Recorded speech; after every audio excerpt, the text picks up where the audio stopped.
जंग चल रही है, पहली बात तो ये है कि जंग जब होती है तो वहाँ पर कोई मुल्क ये नहीं सोचता है कि हमारा नुकसान कितना हो रहा है। सामने वाला ये सोचता है कि ज़्यादा से ज़्यादा अपने नुकसान को रोका जाए, और पहली बात तो ये है, और दूसरी तरफ से ये है कि जो दुश्मन मुल्क है उसके ऊपर हमला ऐसा किया जाए कि उसके अंदर दोबारा ज़रूरत ना हो हमला करने की, और साथ ही उसको ज़्यादा से ज़्यादा नुकसान पहुँचाया जाए। ये स्ट्रैटेजी होती है आम तौर से जंग में। गयूर भाई ने हमारे जो है वो वहाँ के बारे में बता दिया कि ये बहुत ही स्ट्रेटेजिक पॉइंट था एक, और बहुत ही इम्पोर्टेंट जगह है कि जहाँ से 70% गैस जो है वो जारी। मैंने इस सिलसिले में बहुत ज़्यादा क्या कहते हैं रिसर्च नहीं की, क्योंकि मैं अभी चल रहा था, देख रहा था अतुल्ला वो आगा लारीजानी के सिलसिले में, और जो दूसरी बातें हो रही हैं दुनिया में चल रही हैं ईरान को लेके। तो हाँ जो अभी की खबर है वो आगा लारीजानी का जो तेहरान में है वो फिलहाल चल रहा है, और साथ में जो देना वो जो शिप था उस पे जो लोग शहीद हुए थे, स्टूडेंट्स थे वो हम्म, 100 से ज्यादा, हम्म, उनके उनके साथ उनका आज शेड्यूल था कि आज इनका होगा, तो साथ में जब रात में mister Larijani supreme national security के जो वो हेड थे, उनकी जब शहादत हुई जी है। इम्पोर्टेंट बात यहाँ पर ये है कि उनके बेटे जवान थे, साइंटिस्ट थे, मुश्तबा लारीजानी, उनकी भी शहादत हो गई है। साथ ही में उनके उनके गार्ड्स की शहादत हुई है। जी आगा लारीजानी के बारे में एक बात मैं आपसे अर्ज करता चलूं कि इन्होंने फिलॉसफी में पीएचडी की थी। इनकी जो थीसिस थी वो कांट के ऊपर थी। कांट वेस्टर्न फिलोसोफर है ओ एक, हाँ वेस्टर्न और फिलोसफी साथ ही जर्मन इनका जी इनका जो है जर्मन फिलोसोफर है जी। इनका जो ग्रेजुएशन था और जो उन्होंने मास्टर्स किया था वो मैथमेटिक्स और कंप्यूटर साइंसेज में किया था। तो कुल मिला के एक बहुत ही पढ़ी लिखी शख्सियत। वालिद इनके एक बड़े आयतुल्लाह मर्जा थे, नजफ में इनकी विलादत हुई थी।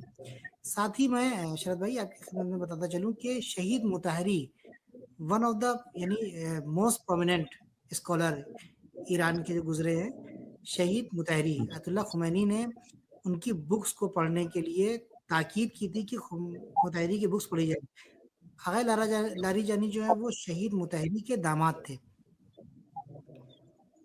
ओके तो ये जी जी यानी इनका पूरा जो ताल्लुक है वो यानी एक ऐसे घराने से है कि जो विद्वान है।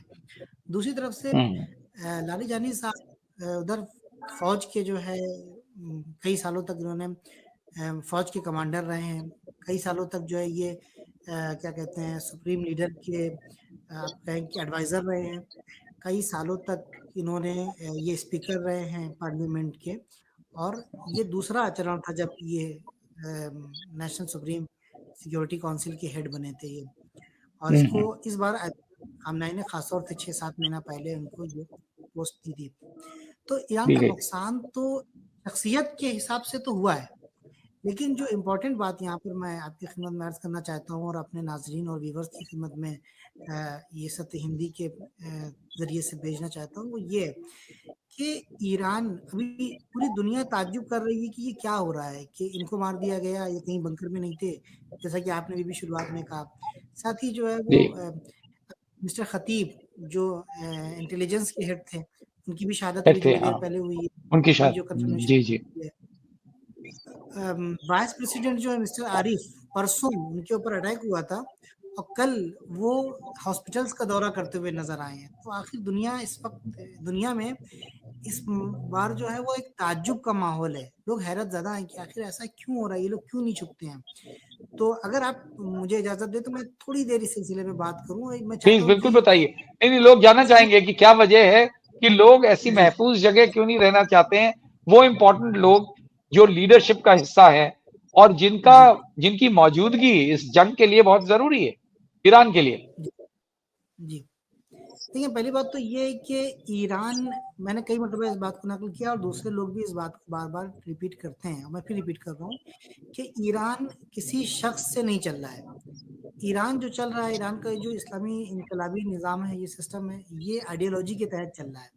ठीक है, इनको पहले से इसकी भी पता है कि लीडरशिप आइन मैटर करती है कौन बैठा है टॉप पे उससे फर्क पड़ता है जी नहीं, फर्क पड़ता है, लेकिन इनके लिए जो इम्पोर्टेंट चीज़ है वो इनकी अवाम है, इनकी पब्लिक है।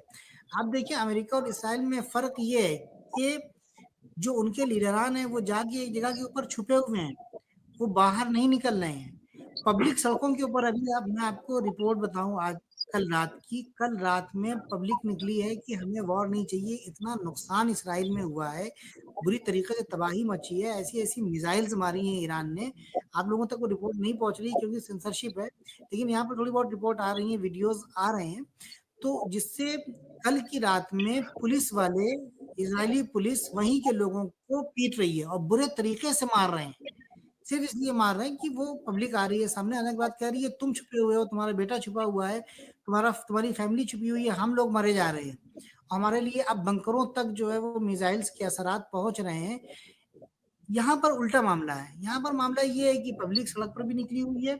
और अभी जो मैं पॉइंट अर्ज करने जा रहा हूँ आपकी खिदमत में, यहाँ की जो टॉप लीडरशिप है वो ये बताना चाहती है कि हम तुम में से एक हैं, हम ना अपने बच्चे को छुपाएंगे। अगर तुम्हारी शहादत होगी, अगर तुम मारे जाओगे, अगर तुम्हारे पर मुसीबतें आ रही हैं, तो ऐसा नहीं है कि हम छुप जाएंगे और छुपने के बाद अपने आप को सेव कर लेंगे, अपनी फैमिली को सेव कर लेंगे, अपने बच्चों को सेव कर लेंगे। नहीं, हम तुम में से। ये क्यों होता है ऐसा?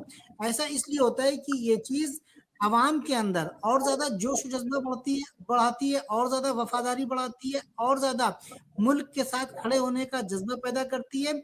और जो लारीजानी है, ये जो लारीजानी है वो इन्हीं अवाम में से निकलते हैं। इंपॉर्टेंट बात यहाँ पर ये है। तो और लारीजानी, इनको और ज्यादा खामनाई चाहिए, इनको और ज्यादा मुतहरी चाहिए, इनको और ज्यादा खतीब चाहिए, इनको ये चाहिए। और ये कहाँ से आएंगे? ये जज्बा कहाँ से आएगा? ये ताकत कहाँ से आएगी? ये जो